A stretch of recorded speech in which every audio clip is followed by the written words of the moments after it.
Bismillahirrahmanirrahim. Assalamualaikum warahmatullahi wabarakatuh. Perkenalkan, nama saya Gilang Hijrian Pareja, NIM 19101077, kelas S1 TT07C. Di sini saya akan menjelaskan mengenai teorema substitusi.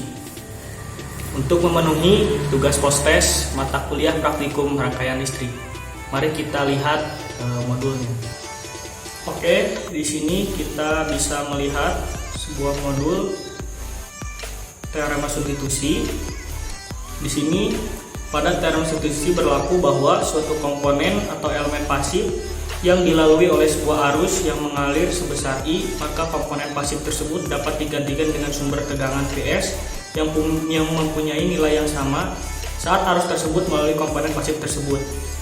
Jadi intinya elemen pasif atau kita bisa sebut di sini resistor dapat digantikan dengan sumber tegangan yang mempunyai nilai yang sama saat arus tersebut mengalir melalui komponen pasif tersebut.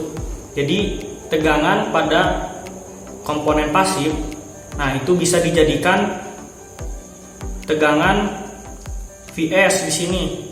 Jadi komponen pasifnya itu bisa diganti oleh sumber tegangan. Berdasarkan ketentuan tersebut, maka pada rangkaian substitusi, suatu komponen pasif yang apabila dilalui oleh arus I dapat diganti atau disubstitusi dengan sumber tegangan dengan asumsi resistansi atau tahanan dalam sumber tegangan sama dengan 0, dengan nilai tahanan komponen pasifnya adalah sebesar R. Ilustrasinya penjelasan tersebut adalah sebagai berikut. Nah, di sini ada sebuah rangkaian. Nah, di sini tadinya kan sebuah resistor. Nah, ini diganti menjadi sebuah sumber tegangan. Tetapi di sini sumber tegangannya itu harus sama polaritasnya dengan sumber tegangan aslinya di sini yang V1. Misalkan di sini kita punya V1. Nah, di sini positif. Nah, nanti dia itu harus ke positif lagi, dengan kata lain harus bertabrakan. Nah, karena bertabrakannya itu akan menghasilkan nilai resistansi. Seperti itu. Oke, langsung saja kita merangkai ke rangkaiannya. Nah, oke, di sini saya sudah membuka software Multisim sebagai tools untuk membantu saya membuat tugas postes mata kuliah rangkaian listrik. Yang kita butuhkan itu, pertama kita butuhkan sumber tegangan atau DC power di sini. Nah, kemudian kita butuhkan juga ground. Saya ikutkan ground sini. Nah, setelah ground kita juga butuh resistor tentunya. Untuk resistor 1, R1-nya saya ingin 6 kilo ohm. 6 kilo ohm. Nah, di sini 6 kilo ohm. Kemudian untuk R2-nya saya ingin 3 kilo ohm. Nah, untuk R3-nya saya ingin berapa ya? 4. Misalkan ya, saya ingin 4 kilo ohm. Nah, untuk terakhir, yang R4 saya kasih 1 kilo ohm aja. Seperti ini. Nah, di sini sumber tegangannya saya ganti 24 volt aja. Nah, sini kita rangkai.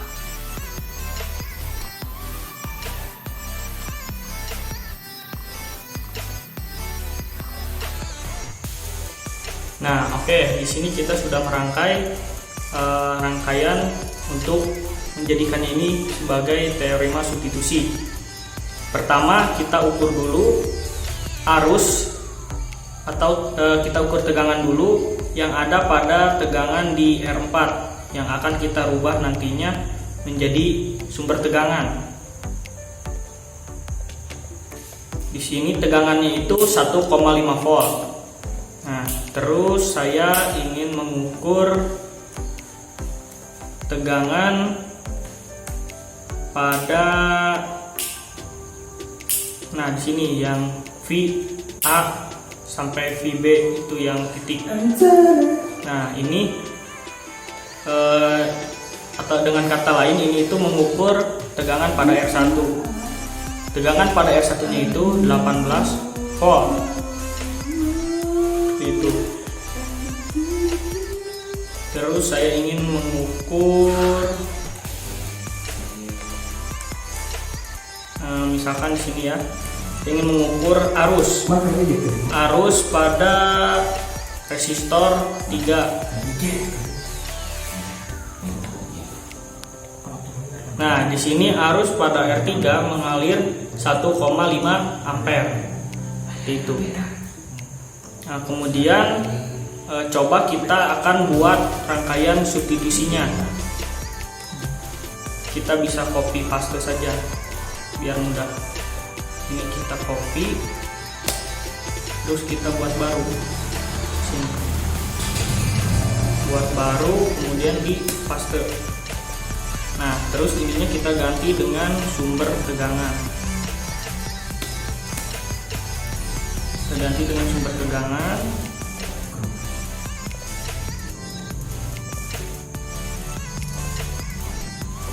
Nah, di sini kan tadi syaratnya sumber tegangannya itu harus sama dengan sumber tegangan pada R sebelumnya. Nah, tadi R sebelumnya itu kan tegangannya 1,5. Nih, kalau ini kita ukur aja lagi. Nih, sumber tegangan pada R4 itu kan 1,5 volt. Nah, di sini juga berarti V2-nya itu harus 1,5 volt juga. 1,5 volt. Nah, di sini terus pembuktiannya gimana? Kita ukur. Tadi kita mengukur tegangan pada ini R1. Kita ukur lagi nih tegangan pada R1-nya. Tadi kan 18 volt. Nah, di sini juga akan 18 volt. Karena apa? Karena dari kutub positif ini bertemu dengan kutub positif. Nah, di sini akan menghasilkan resistansi, nilai resistansi atau pengganti resistor. Nah, terus kita ukur lagi. Tadi kita ukur apa ya? Oh ini ya. Nah, di sini kita ukur arus pada R3 yang mengalir. Tadi kan arusnya 1,5 kalau nggak salah. Nah, benar 1,5 miliampere. Nah, berarti rangkaian substitusi ini benar dan dapat dibuktikan secara nyata seperti itu. Oke, langsung saja kita masuk ke perhitungannya. Setelah kita mengukur tadi pada software multisim, kemudian kita menghitung di sini tahap 1, menghitung arus pada I2, kemudian tegangan pada R2, I4, VR4, R total, I total, dan VAB atau VR1-nya. Nah, di sini VR2 tadi kita ukur itu 4,5. R2-nya itu kan 3. Nah, nanti hasilnya itu kan 1,5 miliampere. Kemudian ini VR2-nya I2-nya kan itu udah ada 1,5 dikali R2-nya tadi berapa? 3 ohm, kilo ohm. Kalau dikalikan berarti kan 4,5 volt. Kan ini kan mili dikali dengan kilo, nantinya akan volt. Kemudian I4 tadi VR4-nya kan 1,5. Nah, I4-nya kan 1. Nah, dari itu nanti hasilnya juga 1,5 miliampere. Ini 1,5 langsung saja masukin kali R4-nya 1 sama dengan 1,5 volt. Nah, sekarang kita menghitung R total. Nah, di sini R3 ditambah R4, kemudian diparalelkan dengan R2, kemudian akhirnya ditambah dengan R1. Tadi R3-nya itu kan kita 4, kemudian R4-nya itu kan 1 kilo ohm, R2-nya tadi 3 kilo ohm, dan R1-nya 6 kilo ohm. Nah, di sini nanti hasilnya kan 5. Kalau rumus paralel kan 5 kali berapa per 5 tambah berapa, ini kan berarti 3. Jadi 5 kali 3 per 5 tambah 3. Nah, nanti ditambah 6. Nanti hasilnya itu kan 15 per 8 tambah 6. Nah, setelah saya hitung itu hasilnya kurang lebih 7,875 kilo ohm. Ini saya masukin ohmnya. Nah, seperti itu. Terus kita hitung I-nya, tadi V-nya kan 24. Nah, R total, ini R total RT. Nah, R totalnya ini kan 7,875. Nah, hasilnya itu kurang lebih 1,52. Ini udah saya bulatin 1,52 miliampere. Nah, ini untuk yang VAB nya itu I-nya kan 1,52 dikali R1 nya 6. Nah, hasilnya itu kurang lebih 9,12 volt. Nah, setelah kita menghitung pada tahap 1, kita masuk ke tahap 2, menghitung V2. V2 itu pengganti dari VR4 tadi. Terus VR2, I2 dan VAB. Nah, V2 tadi kan dengan kata lain pengganti VR4. Nah, di sini kan sudah ada nih VR4-nya ini. Berarti 1,5 dikali 1 sama dengan 1,5 volt. Terus VR2 tadi juga udah ada perhitungannya di atas.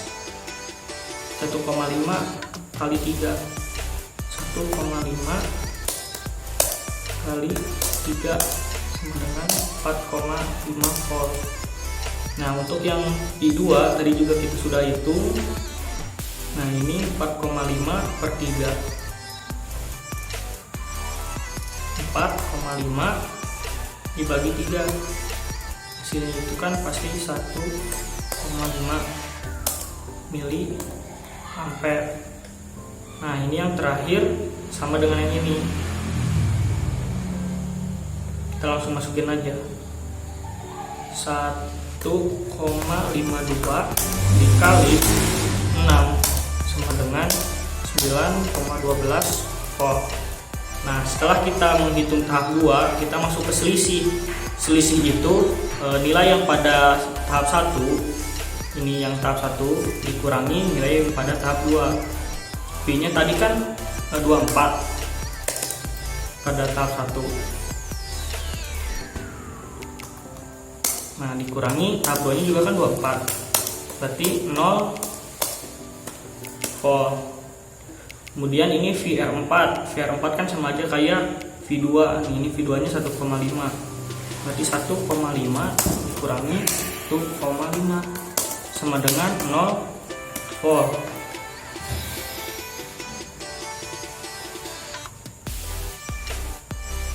Nah, ini juga sama, VR2 ini 4,5 kurangi 4,5 sama dengan 0 volt. R2 nya tadi kan kita R2 nya bukan 3 kilo ohm, berarti 3 kurangi 3 sama dengan 0 ohm. Ini ohmnya saya copy, bisa pakai kilo ohm, bisa ohm aja soalnya hasilnya 0. I2 nya 1,5 miliampere kurangi 1,5 miliampere, hasilnya pasti 0 ampere. Nah, ini yang terakhir 9,12 kurangi 9,12 sama dengan 0 volt.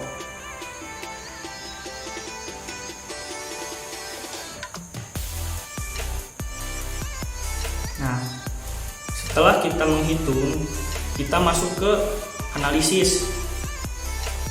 Oke, selanjutnya kita masuk ke analisis saja. Nah, di sini kita masuk ke analisis. Di sini kita analisis tegangan pada R4. Itu kan 1,5 volt.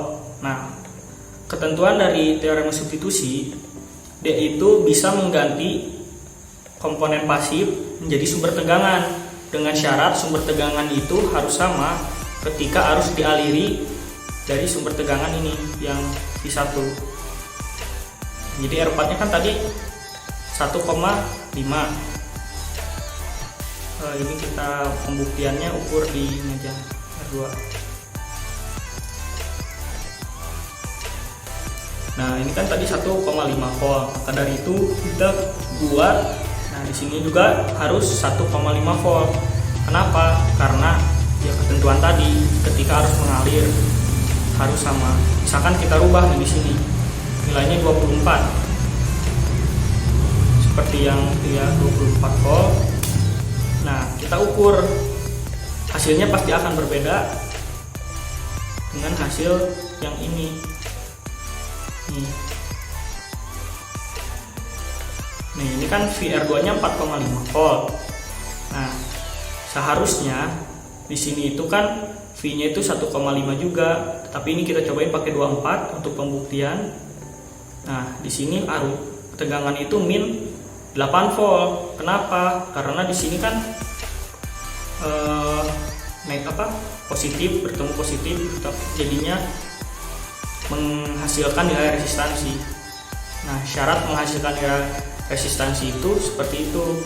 Jadi ini kutub positif bertemu dengan kutub positif atau bertabrakan istilahnya.